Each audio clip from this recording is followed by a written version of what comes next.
जय श्रीकृष्ण. हा श्लोक दुर्योधनाच्या मानसिकतेचे वर्णन करतो, जेथे तो पांडवांचे सैन्य पाहून गुरु द्रोणाचार्याकडे जातो. हा श्लोक जीवनात भीती, मत्सर आणि चुकीच्या निर्णयांना टाळून आत्मपरीक्षण करणे आणि संकटात योग्य गुरुचा सल्ला घेण्याची शिकवण देतो. भगवद्गीतेमधील अध्याय 1 श्लोक क्रमांक 2. दृष्ट्वा तु पांडवानीकं व्यूढन् दुर्योधनस्तदा आचार्यमुपसंगम्य राजा वचनमब्रवीत्.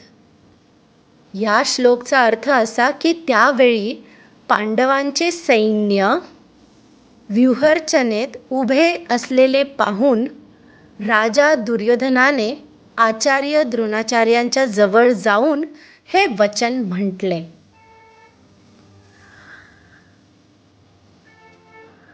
परिस्थितीचे वास्तववादी आकलन. दुर्योधनाने प्रथम पांडवांच्या सामर्थ्याचा अभ्यास केला. जीवनात कोणताही निर्णय घेताना स्वतःच्या आणि प्रतिस्पर्ध्याच्या परिस्थितीचे किंवा आव्हानाचे अचूक विश्लेषण करा. योगायोगातून मार्ग. दुर्योधन आचार्य द्रोणाचार्याकडे गेला.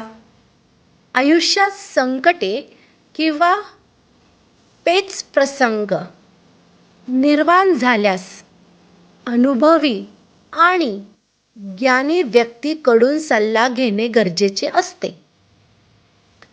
त्या ठिकाणी मग भीती, मत्सरावर विजय कसा मिळवावा?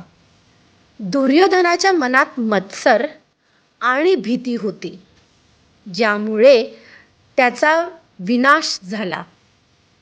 योग्य विचारांनी आणि सकारात्मक दृष्टिकोनातून संकटांना सामोरे जावे, मत्सराने नाही. मग त्या ठिकाणी आपल्याला काही नियोजन करावे लागते. जसं की पांडवांनी व्यूह म्हणजे रणनीती आखली होती. जीवनातील ध्येय गाठण्यासाठी किंवा संघर्षात योग्य व्यूहरचना किंवा पूर्वतयारी आवश्यक आहे.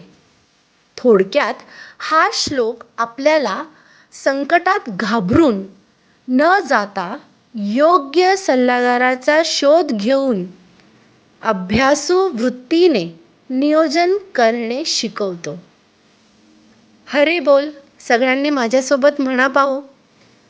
हरे कृष्ण कृष्ण कृष्ण हरे हरे, हरे राम राम राम हरे हरे.